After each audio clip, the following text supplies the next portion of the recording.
Um vídeo rápido aqui. Vou tirar só uma dúvida aí com relação a ponteira, pivô, né? Terminal de direção, né? Eu vou tirar mais essa dúvida aí para quando... pô, será que o cara trocou à toa? Ou será que precisava trocar? Você mesmo pode observar. As ponteiras, ou terminais de direções, pivô, bieleta, mais o que?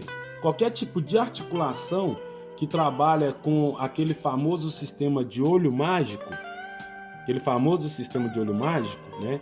Que é um suporte onde tem tipo uma esfera que fica girando, né? Eles, com o passar do tempo, eles sofrem muito desgaste. Então o que acontece?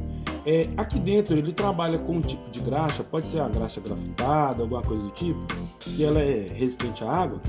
Com o passar do tempo, começa a desgastar essas coifas, que é uma espécie de guarda-pó que evita com que a sujeira entre em contato com a graxa, né? Que é o elemento lubrificante que tem aqui dentro do pivô, da ponteira, do terminal de direção, dentro desse sistema. Então o que acontece? Geralmente quando você observar que essa coifa, esse guarda-pó já está danificado, furado, você pode observar que não vai demorar muito que você vai ter que substituir esse tipo de peça, né? Nesse caso aqui é um terminal de direção. Então, com o passar do tempo, então você pode observar que esse que perdeu o guarda-pó, olha só para você ver, ó. À medida que vai dando folga, ele vai ficando mais solto, vai ficando mais livre, né? Então é onde que quando você vai alinhar o carro, você leva no mecânico, o mecânico pede para fazer a substituição.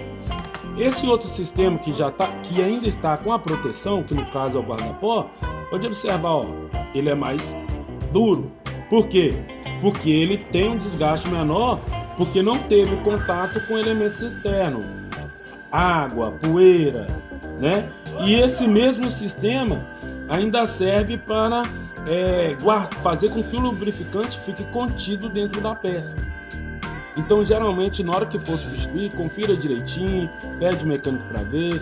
Não é pecado, às vezes, você conversar com o mecânico chegar perto de você e mostrar a peça. Isso até aumenta a confiabilidade, tanto no seu mecânico, quando ele te mostra a peça que está danificada.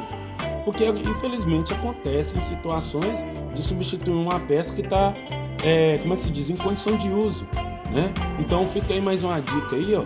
Se caso vocês queiram conferir, né, para ver que não caiu um golpe, alguma coisa do tipo, né? Confiram também o estado da peça.